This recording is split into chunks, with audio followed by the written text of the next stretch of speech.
नमस्कार, जनमत हरियाणा में आपका स्वागत है। मैं हूं कमल कांत। साथियों, पिछले दिनों ये देखने में आया प्रदेश की राजनीति में कि बीजेपी के साथ जो लोग लगे हुए हैं वो और बीजेपी के अंदर के लोग जो बाहर से आए हैं, बाहर की पार्टियों से आए हैं, वो बीजेपी नेतृत्व को एक तरह से ब्लैकमेल करने पर लग गए। और वो कौन-कौन लोग हैं, इसका पूरा ब्यौरा हम आपको देंगे और ये पूरी कहानी क्या है, ये आपको बताएँगे। हमारे साथ जुड़े हुए हैं प्रद्युमन जी, किसी परिचय का मोहताज नहीं है, तो उनसे सीधे जुड़ते हैं। प्रद्युमन जी, आपका बहुत-बहुत स्वागत है। जी, धन्यवाद। तो प्रद्युमन जी, ये जो गोपाल कांडा 16 सीटें मांग रहे हैं, राव इंद्रजीत और धर्मवीर अपना गुट बना रहे हैं, उसमें रामविलास शर्मा को भी जोड़ने की कोशिश कर रहे हैं और नयनपाल रावत ने भी कल धमकी दे दी एक इंडिपेंडेंट ने। और पिछले दिनों आपने देखा था कि कुलदीप बिश्नोई जी ने भी जो है वो अपनी सीटों की डिमांड कर दी है। तो ये क्या चल रहा है बीजेपी के अंदर? थोड़ी कमजोर हुई पार्टी और सभी ब्लैकमेल करने की कोशिश करने लगे। देखिए, जब से हरियाणा प्रदेश में लोकसभा चुनाव के बाद बीजेपी 5 सीटें हारी, तो बीजेपी के जो शीर्ष नेता हैं, उन सभी का मनोबल डांवाडोल होता हुआ दिखाई दिया। चाहे वो प्रदेश के जो अभी जिनको मुख्यमंत्री बनाया गया है नायब सिंह सैनी हों, वो हर रोज अंधाधुंध घोषणाएं कर रहे हैं। जिन चीजों पर 9.5 साल तक मनोहर लाल खट्टर जी ने कोई ध्यान नहीं दिया, जिन मतदाताओं को लेकर के मनोहर लाल खट्टर पूरी तरह से उदासीन दिखाई दिए अपने कार्यकाल में, उनको किसी तरह से मैनेज करने की कोशिश नायब सिंह सैनी कर रहे हैं। और जैसा आपने बताया, जब जब शीर्ष नेतृत्व कमजोर होता है, पार्टी कमजोर होती है, तो उस पार्टी के मूल कैडर को छोड़ करके जो नेता दूसरी पार्टियों से उस पार्टी में आए हैं, अंततः वो नेता पार्टी के कैडर के नेताओं पर हावी हो जाते हैं। और ये हमेशा से होता रहा है। अब भी जितने लोग बीजेपी से सीटों की डिमांड कर रहे हैं, बीजेपी के ऊपर दबाव बनाने की कोशिश कर रहे हैं, वो तमाम वो चेहरे हैं जिनकी राजनीतिक पृष्ठभूमि अधिकतर की बीजेपी की नहीं रही। चाहे वो राव इंद्रजीत की हम बात करें, चाहे चौधरी धर्मवीर सिंह की बात करें, चाहे कुलदीप बिश्नोई की बात करें, चाहे गोपाल कांडा की बात करें। हाँ, नैनपाल रावत जरूर पहले बीजेपी में रहे हैं, लेकिन बीजेपी से टिकट कटने के बाद वो निर्दलीय चुनाव जीते। हालांकि वो बहुत बड़े नेता नहीं है जिनका कई विधानसभाओं में असर हो, लेकिन वो अपने विधानसभा क्षेत्र तक सीमित हैं। कहने का अभिप्राय ये है कि मूल कैडर को छोड़ करके जो नेता होते हैं, उनको यही मौके मिलते हैं जब वो अपनी मांग शीर्ष नेतृत्व के सामने रख सकते हैं। वरना मैं दर्शकों को एक बहुत बड़ी बात बताऊं, जब बीजेपी पूर्ण बहुमत से केंद्र में सत्ता में थी, जब भारतीय जनता पार्टी हरियाणा प्रदेश में मनोहर लाल जी राज कर रहे थे, तो उन 9.5 साल के कार्यकाल में ये तमाम नेता हों, चाहे पार्टी के अंदर के नेता हों, चाहे बाहर के नेता हों, किसी की भी ये हिम्मत नहीं थी कि वो शीर्ष नेतृत्व को आंख दिखाने का काम कर सके। बीजेपी के वो तमाम चेहरे पिछले 9.5 साल में, जब पहली योजना में 7 लोकसभा की सीटें आई, कांग्रेस सिर्फ 1 सीट दीपेंद्र हुड्डा जीत पाए, और दूसरी योजना में 10 की 10 सीटें कांग्रेस जीती, बीजेपी जीती। दोनों ही बार बीजेपी पूर्ण बहुमत से सरकार में आई। अब चूंकि 5 पर कांग्रेस और 5 पर बीजेपी जीती है, तो निश्चित रूप से जो भारतीय जनता पार्टी में शामिल नेता हैं, जो पिछले 9.5 साल से जिनका दम घुट रहा था, जो बोल नहीं पा रहे थे, और चाहे वो नए शामिल हुए हों या पुराने शामिल हुए हों, वो तमाम नेता अब अपनी भड़ाक निकाल रहे हैं और लगातार जो है बयानबाजी कर रहे हैं। और एक और बड़ी खास बात मैं बताऊं, पार्टी के शीर्ष नेतृत्व की ये मजाल भी नहीं है कि वो इन नेताओं पर कोई अंकुश लगा सके। जैसा आपने बताया, कुलदीप बिश्नोई, जिनका वर्तमान में केवल आदमपुर को छोड़ करके कहीं कोई प्रभाव बहुत लंबा चौड़ा दिखाई नहीं देता, वरना एक समय था चौधरी भजनलाल की राजनीतिक विरासत इतनी बड़ी थी, उसको अब आदमपुर तक संकुचित कर दिया है कुलदीप बिश्नोई और उसके परिवार ने। वो भी जो है अलग अलग विधानसभाओं में टिकटों की डिमांड कर रहे हैं, जबकि उनके पास चुनाव लड़ने के लायक भी नेता नहीं है। इसी तरह से गोपाल कांडा, जिनका सिरसा जिले को छोड़ करके कहीं कोई प्रभाव हरियाणा प्रदेश में नहीं है, गोपाल कांडा ने पीछे भी अपनी जो उनकी पार्टी है हरियाणा लोकहित पार्टी, उसके बैनर तले चुनाव लड़ा था। खुद गोपाल कांडा और उनके भाई भी चुनाव हार गए थे। बाकी प्रत्याशियों की बुरी तरह से जमानतें जब्त हुई थी, वो भी अब टिकटों की डिमांड कर रहे हैं। तो कहीं ना कहीं मुझे ऐसा लग रहा है कि जब शेर घायल हो जाता है तो उसको जो है अन्य जो पशु हैं वो खाने की तरफ भागते हैं। इसी तरह का यहाँ भी दिखाई दे रहा है। जी। तो बिमल जी, एक एक करके बात करते हैं, तीन चार नाम हमने लिए, ये देखते जी। हैं कि इनका प्रभाव दरअसल कहाँ तक है। तो शुरू जी। करते हैं कुलदीप बिश्नोई जी से, या शुरू करते हैं राव इंद्रजीत से, क्योंकि वो सबसे बड़े खिलाड़ी हैं। उन्होंने जी। अपने साथ जो है वो धर्मवीर जी को लिया हुआ है, उनके पुराने मित्र हैं। और जी। जो महेंद्रगढ़ में हाल फिलहाल में रैली हुई, उसमें दो चीजें नजर आई। एक चीज तो ये नजर आई कि अमित शाह को भी इस बात का अंदाज है कि ये विद्रोह या विरोध के मूड में है, विद्रोह तो नहीं कहें, विरोध के मूड में है, और अपना पीस मांग रहे हैं और अपना शेयर मांग रहे हैं। इसलिए उन्होंने उनको महत्व दिया, वहां पर उनको सम्मान दिया गया। धर्मवीर से भी कहा गया कि आप आगे आए। उनको भी बरहम पट्टी उनकी ईगो पर लगाने की कोशिश की गई। और जो छोटा सा भाषण राव इंद्रजीत ने दिया, उसमें उन्होंने रामविलास शर्मा का भी नाम लिया, जो बीजेपी के पूर्व अध्यक्ष हैं और जिनका अपने इलाके में ठीक ठाक दबदबा रहा है, अगर पूरी राजनीति उनकी देखें तो उनका कितनी सीटों पर जो है प्रभाव है और उनकी डिमांड क्या है, एक बार इसका खुलासा करें। देखो, निश्चित रूप से हरियाणा प्रदेश में राव इंद्रजीत और जो चौधरी धर्मवीर सिंह की जोड़ी है, उसका हरियाणा प्रदेश की राजनीति के एक बहुत बड़े हिस्से में अच्छा प्रभाव है, जिसको विशेषकर अगर हम दक्षिण हरियाणा कहें, भिवानी महेंद्रगढ़ लोकसभा हो और गुड़गांव लोकसभा हो, और एक कुछ हिस्सा रोहतक का और कुछ हिस्सा हिसार पार्लियामेंट का, इन 4 लोकसभाओं में इन दोनों नेताओं का ठीक ठाक प्रभाव है।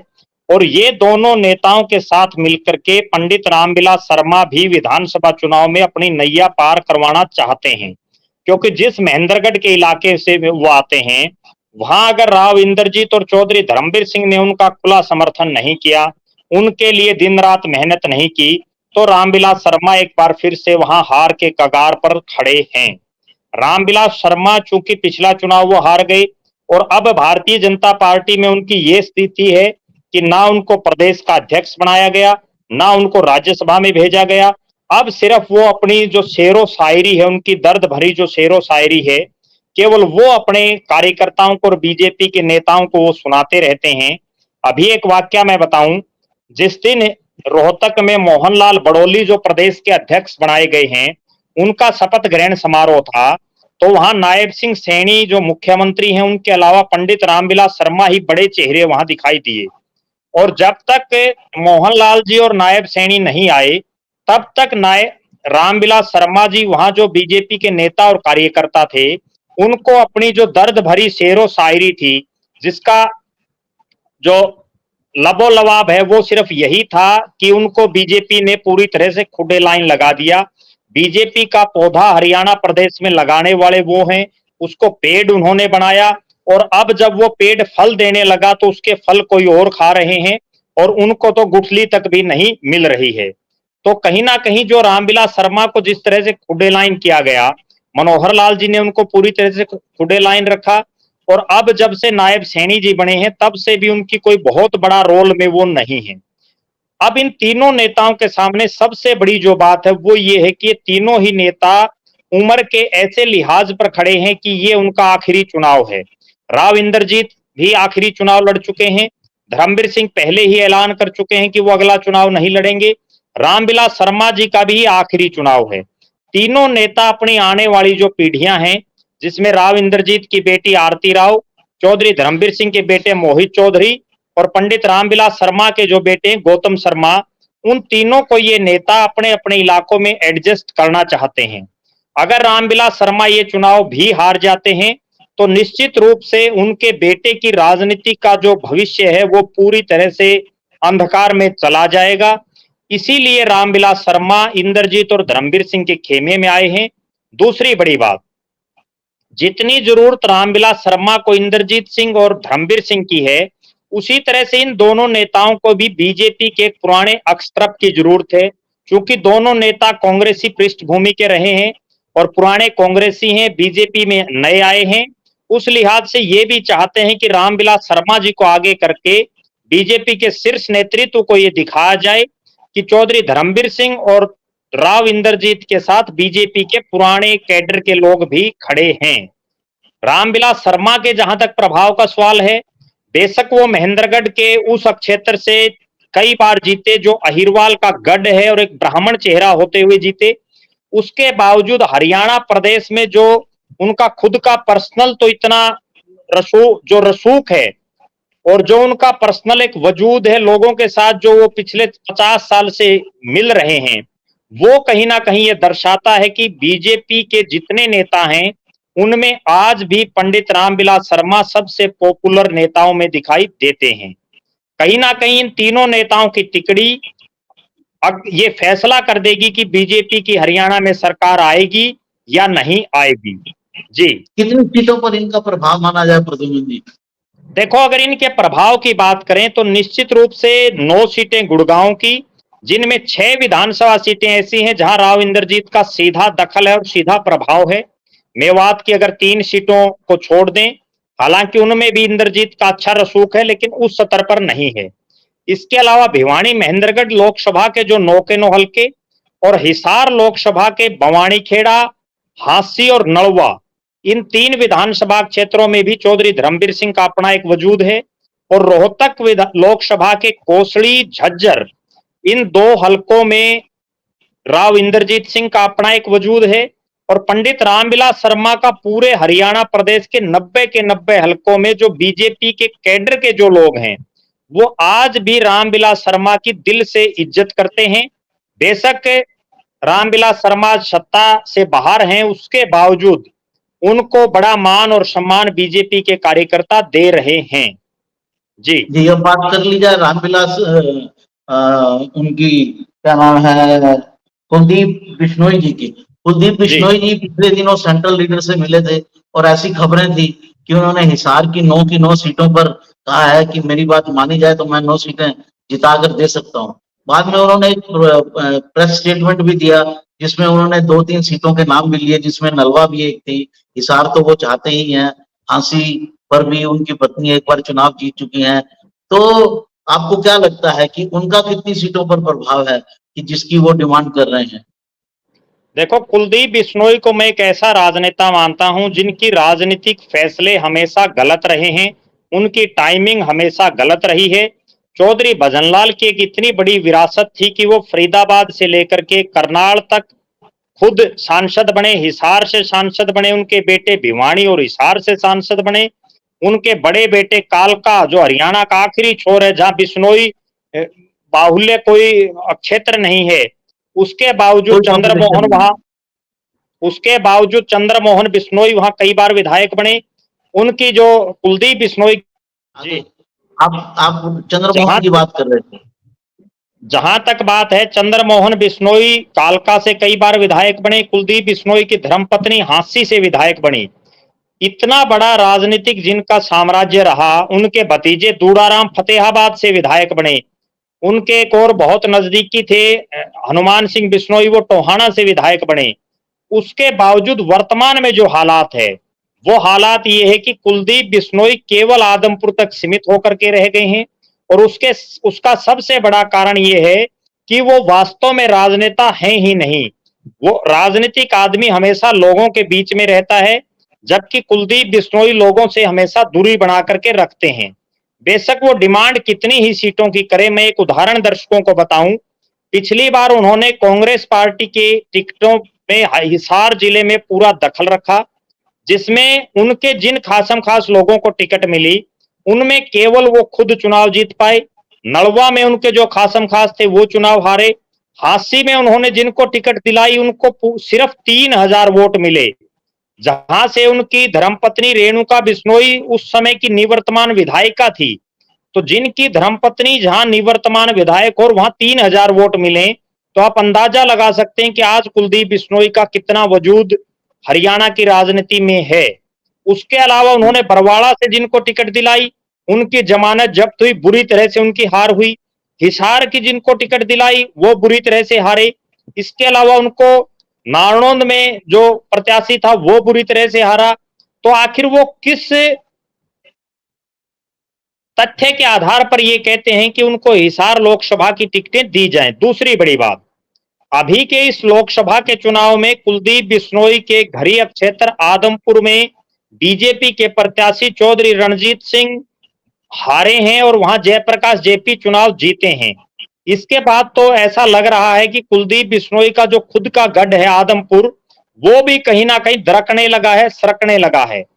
दूसरी बड़ी बात, कुलदीप बिश्नोई बार बार इस तरह की बातें कहते रहते हैं कि उनके बेटे भव्य बिश्नोई को मंत्री बनाया जाए, उनको बड़ी जिम्मेदारी दी जाए। उनके समर्थक भी बार बार कहते हैं, लेकिन यहाँ भारतीय जनता पार्टी में अगर कुलदीप बिश्नोई और उनके परिवार को कुछ दिया है तो केवल तीनों, कुलदीप बिश्नोई, उनकी धर्मपत्नी और उनके बेटे को प्रदेश कार्यकारिणी का मात्र सदस्य उनको बनाया गया है। तो इससे हम अंदाजा लगा सकते हैं कि भारतीय जनता पार्टी भी उनके कितने दबाव में काम करेगी। मेरा ऐसा मानना है कि अब कुलदीप बिश्नोई की जो राजनीतिक अ, वजूद है वो पूरी तरह से संकुचित और सिमटता जा रहा है और उसके लिए वो खुद ही जिम्मेदार हैं। जी। जी, कुछ ना कुछ तो उनको मिलेगा। उनके बेटे भव्य बिश्नोई को युवा मोर्चा का प्रभार दिया गया है। जी। इग्नोर नहीं किया जाएगा, लेकिन बहुत अधिक भी नहीं दिया जाएगा जैसी वो डिमांड कर रहे हैं। जी। तीसरी बात कर लेते हैं गोपाल कांडा जी की। गोपाल कांडा जी का तो असर सिर्फ सिरसा की जो विधानसभा सीट है उसी पर ही माना जा सकता है, या उससे बाहर भी उनका कोई प्रभाव है सिरसा लोकसभा में? देखो, गोपाल कांडा सिरसा से दूसरी बार विधायक बने हैं। पहली बार वो निर्दलीय बने, इस बार उनकी खुद की पार्टी है वो भी निर्दलीय जैसी ही है। उनके जो भाई हैं गोविंद कांडा, वो ऐलनाबाद से और रानिया विधानसभा से चुनाव लड़ चुके हैं। दोनों जगह वो 2 नंबर पर रहे हैं। इन गोपाल कांडा के अगर प्रभाव की बात करें तो इनका खुद का प्रभाव, इन्होंने जब अपनी पार्टी बनाई, जब ये चौधरी भूपेंद्र सिंह हुड्डा की सरकार में गृह राज्य मंत्री थे, उसके बाद इन्होंने हरियाणा लोकहित पार्टी बनाई और उसके बाद इन्होंने पूरे प्रदेश की अलग अलग सीटों पर चुनाव लड़वाए अपने लोगों को और हर जगह इनकी जमानतें जब्त हुई। केवल जो ये 2 भाई हैं ये भी चुनाव हारे, लेकिन इनको सम्मानजनक वोट मिले। मेरा ऐसा मानना है कि गोपाल कांडा बीजेपी के ऊपर सिर्फ यही दबाव बना रहे हैं, जहां तक मैं समझ पा रहा हूं, कि सिरसा की सीट भारतीय जनता पार्टी उनको दे दे और बीजेपी उनका बाहर से समर्थन कर दे। वो हरियाणा लोकहित पार्टी से वहां से चुनाव लड़े और बीजेपी अगर उनका समर्थन कर देती है तो गोपाल कांडा सिरसा में चुनाव जीतने में कामयाब हो सकते हैं। वरना इस बार हालात ये है कि जैसे वो 2009 में विधायक बने, 2014 में हारे, 2019 में विधायक बने, अब 2024 में फिर से वो हार की कगार पर दिखाई दे रहे हैं। अभी पिछले दिनों उनके भाई गोविंद कांडा फतेहाबाद जो शहर का जो हलका है वहां आकर भी उन्होंने प्रेस कॉन्फ्रेंस की और उन्होंने फतेहाबाद की सीट पर भी दावा प्रस्तुत किया है।